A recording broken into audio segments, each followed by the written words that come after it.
driving license la tur te ta na siat tur ama seberin learner license hi lak ngei tur ani a learner license tel lovin driving license anei thei lawa tunlaya kum ni kalta ni time ka sia a sang ni san hi pa hi November ni October ka chiang ta chia lo ta chuanin online system hian kan kala online system a hian Aadhaar card through le Aadhaar card through lo chi Aadhaar card mang te chuan an Aadhaar card number te engkim an link vek chuan khalak han ngai lowa amai ro chu Aadhaar card link lo ho tan chuan le voters ID te le engamone no document na insist ang mangdu ta tan kha chuanin khalak te signature page te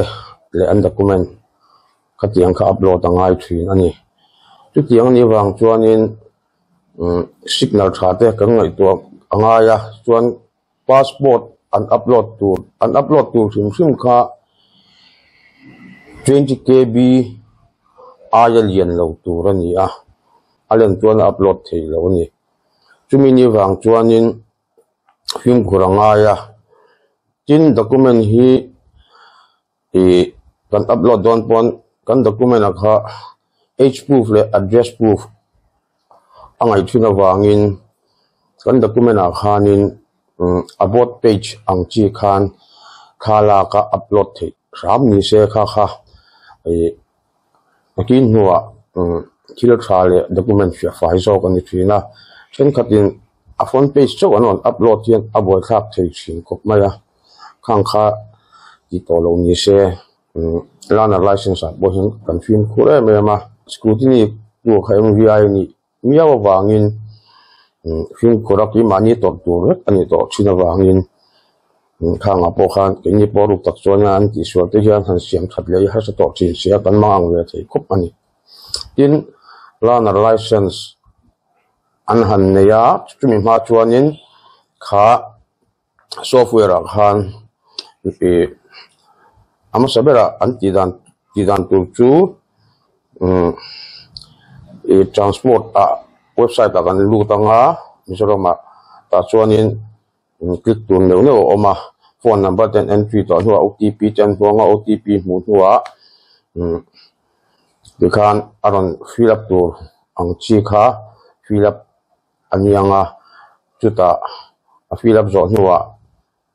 khalak khan huwa next lenga upload turin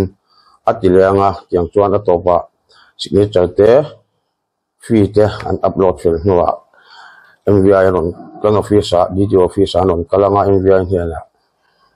scrutiny turani scrutiny zone hu khan video clip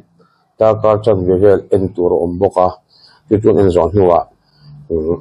online test yin ya ta chuan khata en to hu video clip alo en to hu kha exam angai ta ni tumi exam zone hu chuan learner license kha approve yang approve zone hu chuan number generate nga OTP a phone number nge man na khan OTP lu tanga ta chuanin learner license kha download theni tin learner license kha ani ni atanga ni somthum aral vele athiamani chuan driving test turin DT office arong kalanga MVI na lo en leanga road sign tele driving skill te athiam dan tele tiang zong kha en zo nuwa chuan license ani thei do ani tin kum som pariat chin atanga dil thei ti ani a tunlaya hian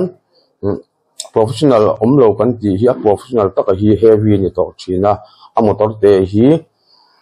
light hi professional omlo kan ti kha ani maya